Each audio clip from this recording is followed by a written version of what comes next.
welcome to Vantage this week, a show where we recap the top highlights from the week gone by. This week we were in Dubai for the biggest climate summit in history, the COP28. We visited the summit venue at the Dubai Expo city, the venue where the planet's future is being decided. Will this COP summit emerge as a success, or will it just be another flop? We'll tell you. Indian Prime Minister Modi was in Dubai too. He offered to host the COP33 summit in India in 2028. We'll tell you about India's COP pledges. New Delhi also plays a key role in the climate talks. Not only is India a leader of the global south, it also has an enviable record when it comes to climate action. India has cut emissions by 33% in just 14 years. How did we achieve that? What can the world learn from India's climate strategy? And is climate change affecting your finances too? A report says climate change cut 6.3% of the global economic output. What does that mean? And at last, an exclusive ground report from Abu Dhabi's first stone temple. All this and more lined up. So let's get started.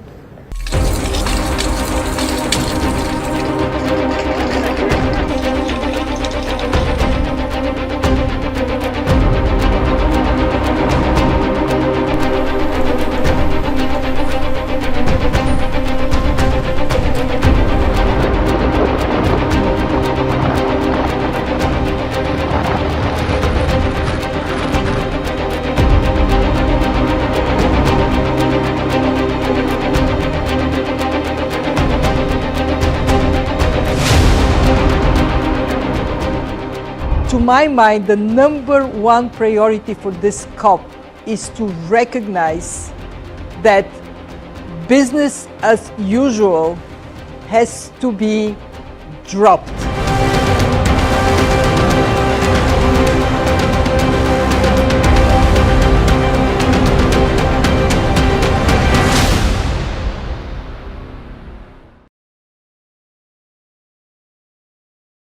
We're hours away from the COP28 Summit. Leaders and officials have started arriving.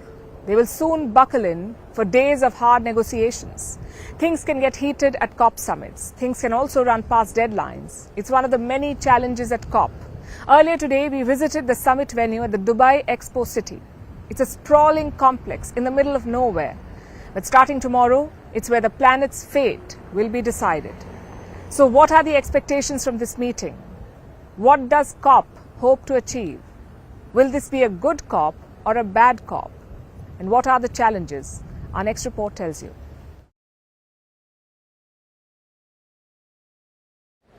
Which is the most important building in the world? You would think it's the White House or the Kremlin or the Indian Parliament, but you would be wrong. As of this week, the most important building in the world is the one that is right behind me, the Dubai Expo Center. In just a few hours from now, thousands of delegates from across the world will descend on this building. Hundreds are already pouring in. These are world leaders, religious leaders, activists, corporate bigwigs. And what is their job? To save the planet, to strike unanimous agreements on how to save the world. Dubai as a city is extra, and the Dubai City Expo all the more. Its tech-savvy halls are ready to host the most important summit of its times, the COP28. COP stands for Conference of the Parties. It includes every member of the United Nations Climate Framework established in 1992. And 28? Well, that's the number of summits. Last year's summit in Egypt was COP27, so this year's summit is COP28. The vibe here, as they say, is mixed. The young Gen Z activists look optimistic, but the veteran bureaucrats look more circumspect. They've been on this rodeo before. They know what happens here is all about political will. So who's attending this time? Well, it's easier to say who's not. US President Joe Biden is not coming. Neither is Chinese President Xi Jinping. Both leaders are sending their climate envoys instead. And it's a very poor message to the world. The US and China are the two biggest polluters on this planet, but their presidents are a no-show. Tells you how much significance they attach to this summit. Does that mean the summit is doomed for failure? Maybe not. Some 70,000 delegates are expected to attend COP28. They will come from 200 plus countries and regions. It's likely to be the most attended COP in the summit's history. The one in Glasgow, for example, had just 38,000 participants. Dubai is hosting nearly twice that number. The idea is to bring in as many voices as possible. Of course, the downside is the carbon footprint. What message does it send when thousands of people fly in to attend a climate summit on cutting emissions? It's counterproductive at best, hypocrisy at worst. But the attendance is not the headline here. That would be the negotiations. The summit will run from November 30th to December 12th. But don't be surprised if the talks are extended. In Egypt last year, the negotiations ran for 2 extra days. Chances are we could see a repeat. But what exactly will be up for discussion? Well, COP28 is about 2 major issues. The first is the global stocktake. Think of it as a routine assessment program. In 2015, countries signed the Paris Agreement. They agreed to limit global temperature rise to 1.5 degrees Celsius. So it's time to take stock, to see how well or how bad the world is doing. Spoiler alert, we are doing bad. At the current rate, global emissions will fall 2% by 2030. But to hit the Paris target, they should fall by 43%. So the world is a long way off. Help! Our patient is dying! The second issue is that of loss and damages. Basically, who will pay for all the climate-related destruction? Just consider Pakistan. The country makes up just 1% of all emissions since the industrial age. But recently, super floods have ravaged Pakistan. While the floods are not new, their scale has been multiplied by climate change. And the damages? Up to $30 billion. At COP27 in Egypt, countries agreed to create a fund to support such countries. Just one problem. We haven't seen the money yet. The Global South wants rich countries to foot the bill. At least $100 billion by 2030. After all, it's their pollution that brought us here. But rich countries are reluctant. They say it's now a common responsibility. This rich versus poor debate is a common theme at every COP. So expect the same fireworks here in Dubai as well. There is also the issue of fossil fuels. And here in the UAE, it's all the more important. At the last COP summit, countries agreed to phase out coal. So naturally this time they're expected to phase out fossil fuels. But whether that happens or not could depend on the host. The UAE produces 4 million barrels of oil every day. Oil makes up more than 35% of their total revenue. So will they agree to phasing out oil? Logic says they won't. Recent reports have added to that worry. They suggest that the UAE tried to use the COP summit to strike oil and gas deals. If true, this represents a conflict of interest. But even so, it could be the best bet. The oil and gas industry makes up 75% of all greenhouse gas emissions. So without them, you cannot cut down pollution. You need their support and money, especially now. 2022 was a blockbuster year for big oil. They booked $200 billion in profits. Governments need to convince them to invest some of that money in green energy. If not, the clean pivot will be delayed. A lot of the results here will depend on leadership, on what sort of concessions the rich countries are willing to make. But time is of the essence. 2023 is on track to be the hottest year on record. It's become an annual trend now. Every year is becoming the hottest on record. We have seen super floods, biblical droughts, and supercharged typhoons. The 1.5 degree global warming target is all but gone, so the United Nations is rightly worried. They have asked world leaders to stop dawdling and start doing. But we say, good luck. The biggest issue, I guess, is that of trust. There is none left among the public.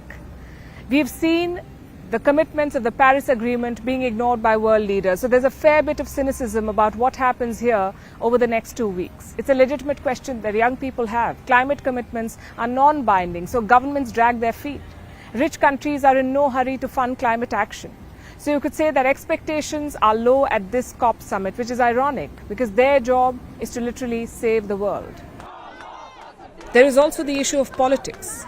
You would think a global existential crisis would make politicians keep their differences aside. Well, think again. The next year's COP summit doesn't even have a host. Technically, it's supposed to be held in Eastern Europe. But amid the war in Ukraine, Russia says they won't allow it. Tells you how precarious things are. The world is already off track when it comes to climate action. It cannot afford political delays and geopolitical standoffs. But such is the background of every COP. Politics, double standards, and low expectations. It may not be the best bet to tackle climate change, but right now, it's the only one we have.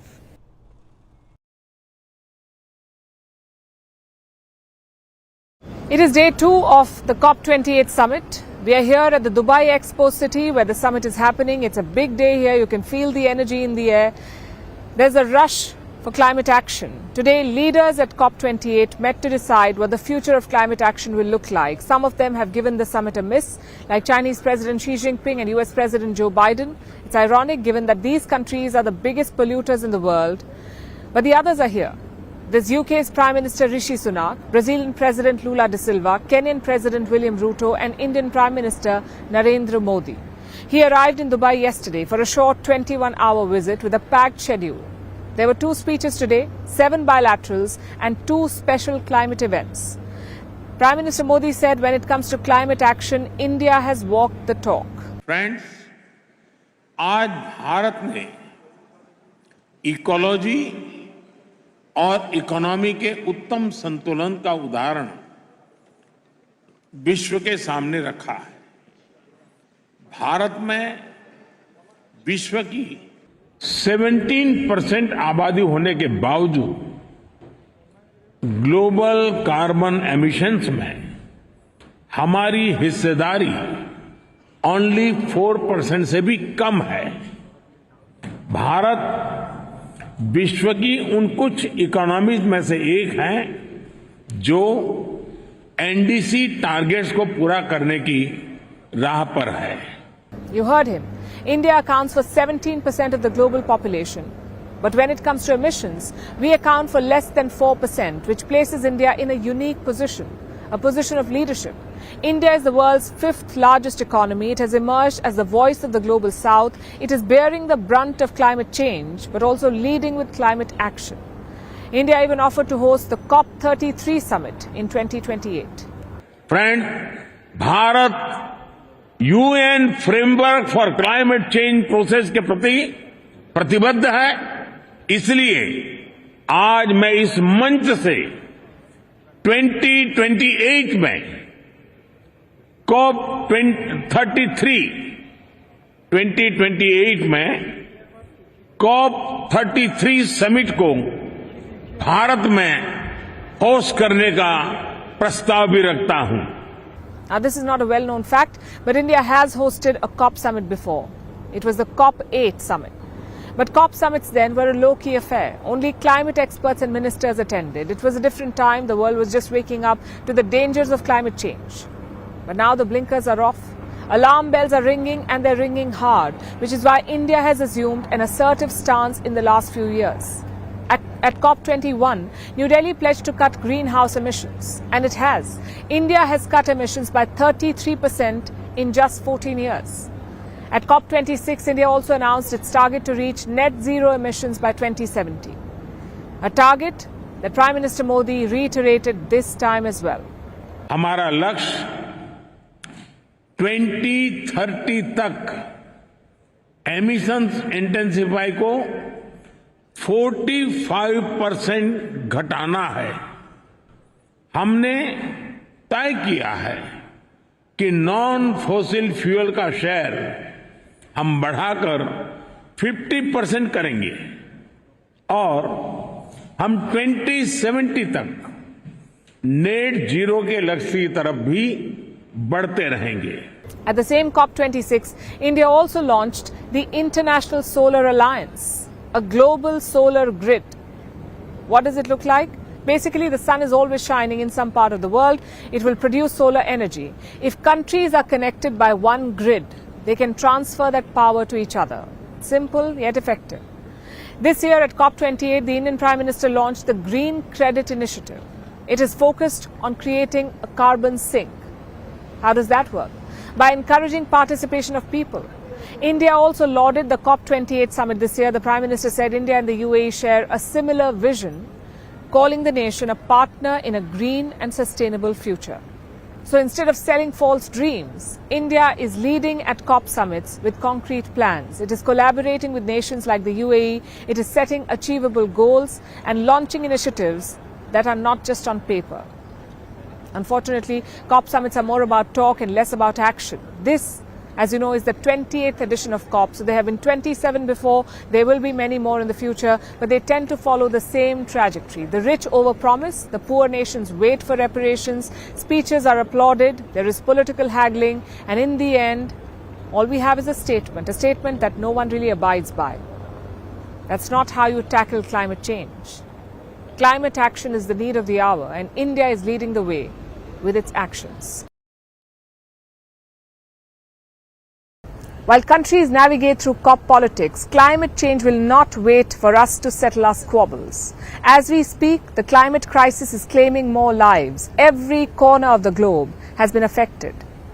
Let's look at what's happening one continent at a time, and we start with South America. Wildfires are burning through one nation after another. 7.5 million hectares of land have been scorched in Bolivia alone. The country has seen more than 12,700 fires this year, 12,700 this year. Wildfire smoke is choking its cities.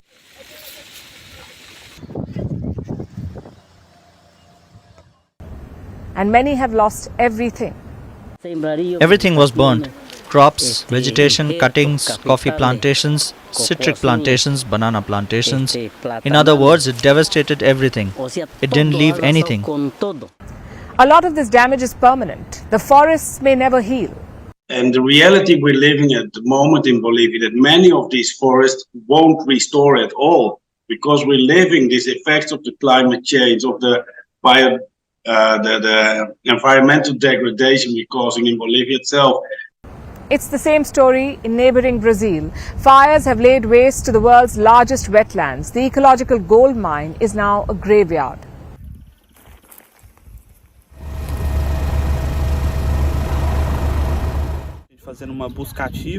When we carried out an active search in the burned areas, we found what was a large corixo, which is a watercourse, and in that place we found hundreds of dead animals, mainly reptiles and amphibians. In Europe, we're seeing the opposite. Snowstorms are wreaking havoc. War-torn Ukraine, in particular, is struggling to cope. The storms have cut electricity to thousands. Some have even died due to the bitter cold.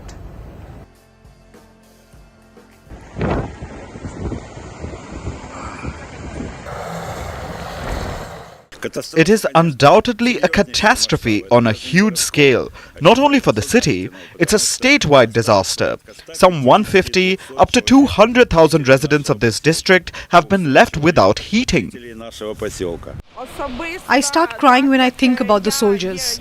It's hard to imagine what it feels like there. And Russia is faring no better. Winter has arrived in Moscow. Storms are battering the annexed region of Crimea, and hundreds have been evacuated amid the freezing rain. Rain is also devastating Africa, the Horn of Africa region. This area is drought prone. It has been parched for years. Rains arrived here a few weeks ago, but instead of relief, they brought just misery.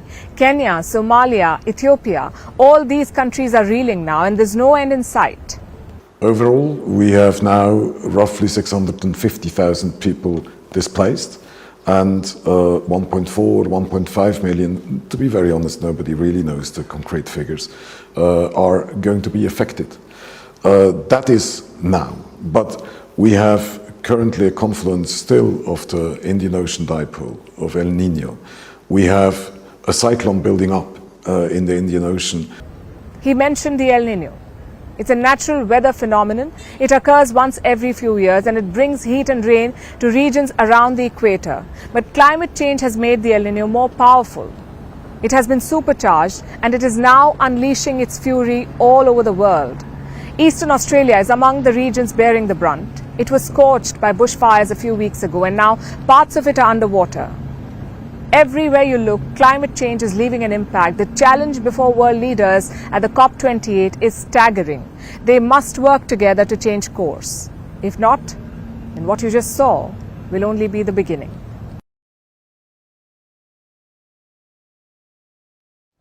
Now let's talk about the Horn of Africa, the easternmost part of the African continent, home to countries like Somalia, Ethiopia and Kenya. In 2020, a drought gripped the region, the worst of its kind in 4 decades. It devastated the already impoverished region. Now, these countries are finally emerging from it, but there is no joy because they're grappling with a new climate catastrophe. Drought has been replaced by deluge. Torrential rain is wreaking havoc across East Africa. Waters are tearing through entire villages. Nearly 300 people have died, over 2 million have been displaced, and over 4 million people are going hungry, including 1.5 million children. And the rains are not over yet. Here's a report. 3 years ago, East Africa was gripped by an unrelenting drought. This was the worst drought in 40 years. The Horn of Africa was left devastated. This region includes countries like Somalia, Kenya and Ethiopia.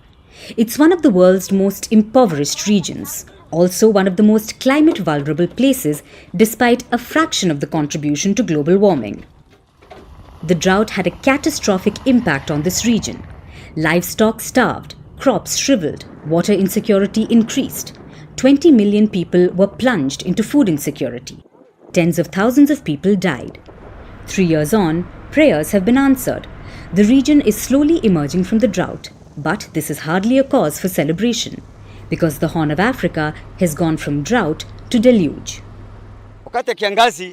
During the drought, we were able to walk to get food. Now there is nowhere to walk. Due to the flood, we have water, but we cannot drink it or fish in it. Torrential rains began in October this year. They sent waters tearing through entire villages, washing through streets, damaging homes, bridges, schools and hospitals. According to newly released UN data, over 2 million people have been displaced across the Horn of Africa. Almost 300 people have been killed. There are fears of disease outbreaks, including cholera and malaria. The situation is bad, but it varies across countries. Burundi, Sudan, South Sudan and Uganda are all bearing the brunt, but Somalia, Kenya and Ethiopia are the worst hit. This is a once-in-a-century flooding in Somalia. 1.7 million people have been affected. At least 100 have died.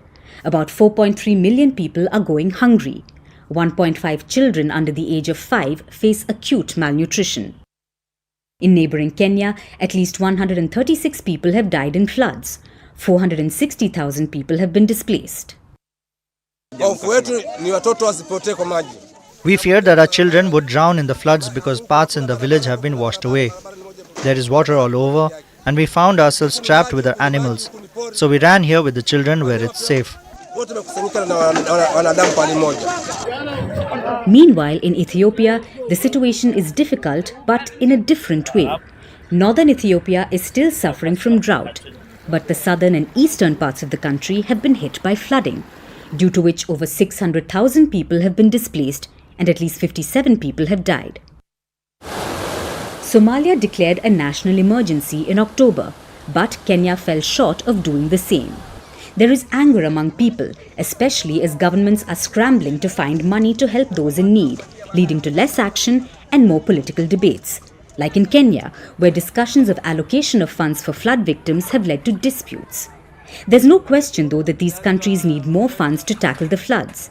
And they need it fast, because by the looks of it, the flood is not going away anytime soon.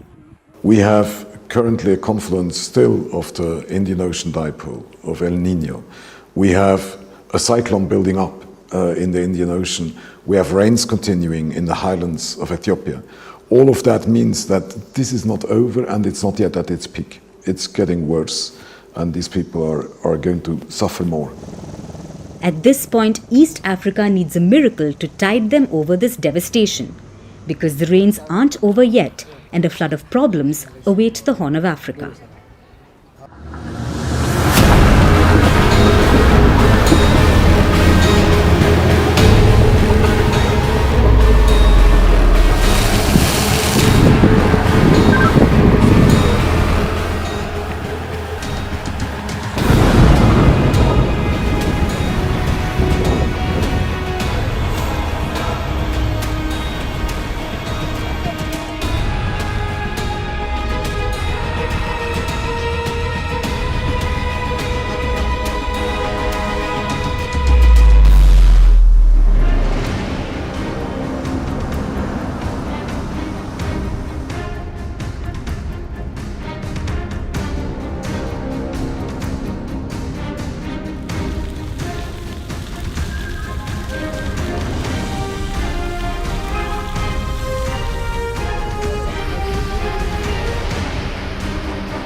In a world full of wars, artificial intelligence and viral trends, there is one issue that never gets a seat at the cool kids' table: climate change. It's the party guest that everyone ignores, the dish that you pick last in a buffet. It just doesn't have the appeal. Or in some cases, people think it's just fake. But that does not change the fact that climate change is real and it's affecting everyone. You, me, the entire world. Of course, you've heard all of this before, but what if I told you that climate change is also affecting your finances? It's burning a hole in your pocket. Last year, climate change shaved billions off the world economy. This is according to a new report that has come out. It was released ahead of the COP28 Summit. And what does it say? In 2022, climate change cut 6.3% of the world's global economic output, 6.3%. So basically, the world is poorer by billions. And it's all because of climate change. As temperatures rise, so does the economic toll. However, the burden is not the same. Some countries are more affected than others. And in this case, it's the poorer nations. Take Africa, for example. It contributes to just 4% of global emissions, but the continent is the hardest hit. In 2022, 110 million people were affected by climate change. The total loss, $8.5 billion. And this will only get worse. By 2030, Africa could lose $10 to $20 billion every year due to climate change. Imagine what the continent could do with that kind of money. Invest in infrastructure and technology, ramp up health facilities. I could go on, but you get the point. Instead, Africa is losing that money to fighting climate change. A similar situation is unfolding in South Asia, one of the worst affected regions in the world, and every country here bears the brunt. Agriculture is the backbone of these economies, but floods and droughts are disrupting crop yields, and this leaves farmers in distress and nations grappling with food shortages. Then there are extreme temperatures. India has already sounded a warning. 4.5% of India's GDP could be at risk by 2030. This is due to lost labor hours. So without any action, South Asian economies could shrink. Take the collective economy of India, Sri Lanka, Bhutan, Nepal, Pakistan and Bangladesh. If this trend continues, the total economy of South Asia could shrink by 1.8% by 2050. Australia too could face economic losses. Climate change could cut their GDP by $274 billion. And all these will be the worst hit nations. Now let's look at the ones that are faring better, ironically, due to climate change, like Europe. Climate change is making the continent of Europe warmer, and this has led to a near 5% gain in net GDP last year. But these gains are only short term. Warmer summers will soon be offset by colder winters, and then we'll be back to square one. There is an urgent need to address all of this. It was raised at the COP27 last year in Egypt. The solution was a damage and loss fund. Nations agreed to set up that fund. This money was to be used to help vulnerable countries, help them offset the economic loss of climate change. 1 year has passed since that summit in Egypt. We are just days away from COP28 here in Dubai, but the details of that fund are still blurry. There is no concrete setup. And that is likely to be a key point of negotiation at COP28. So long story short, the economic toll of climate change is not a distant spectre. It is happening as we speak. It is happening right now. Talks and discussions can only get us so far. What we need now is concrete action.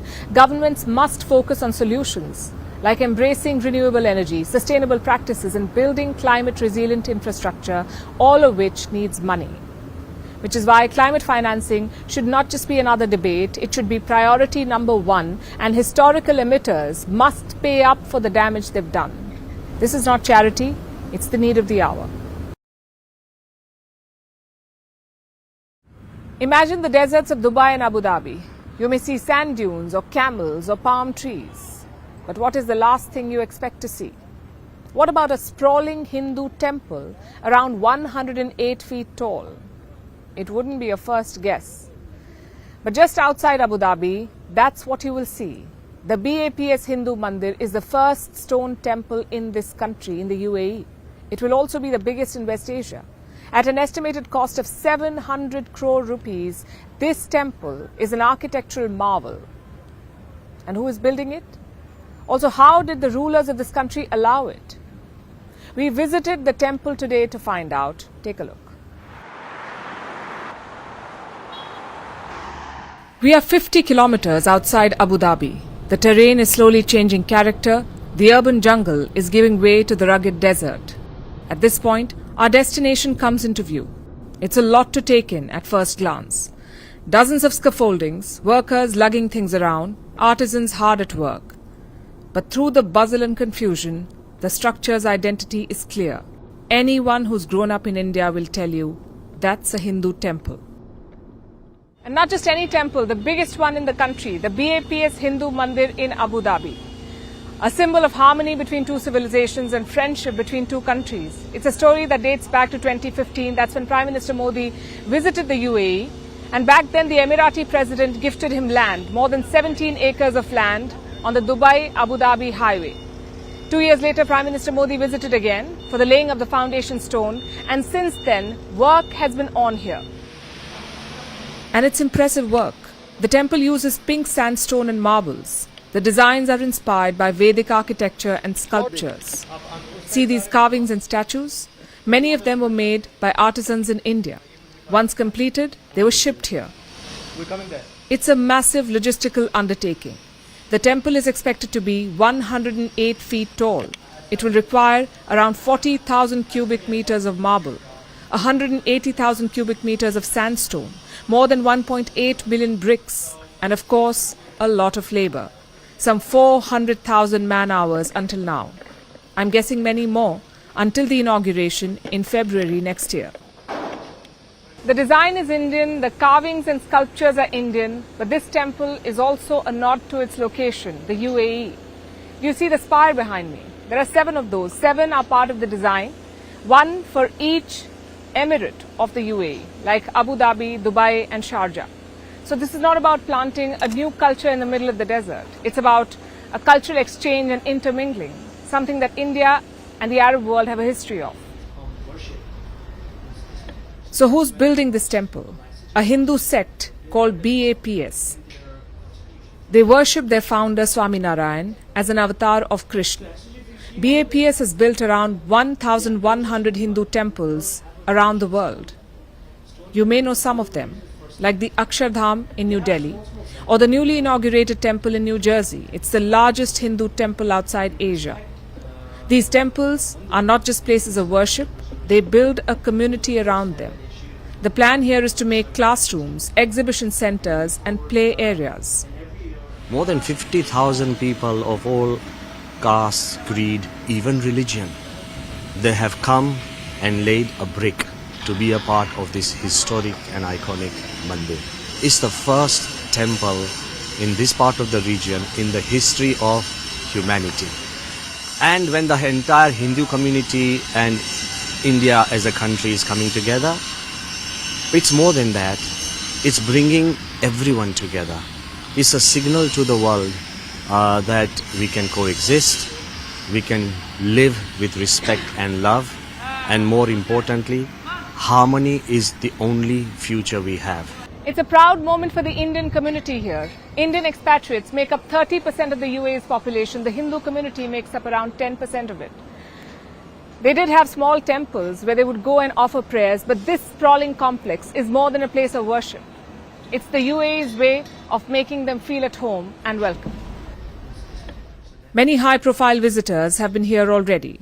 India's Foreign Minister S. Jaishankar visited last year. So have many Bollywood celebrities. They were all bowled over by this architectural marvel rising from the desert.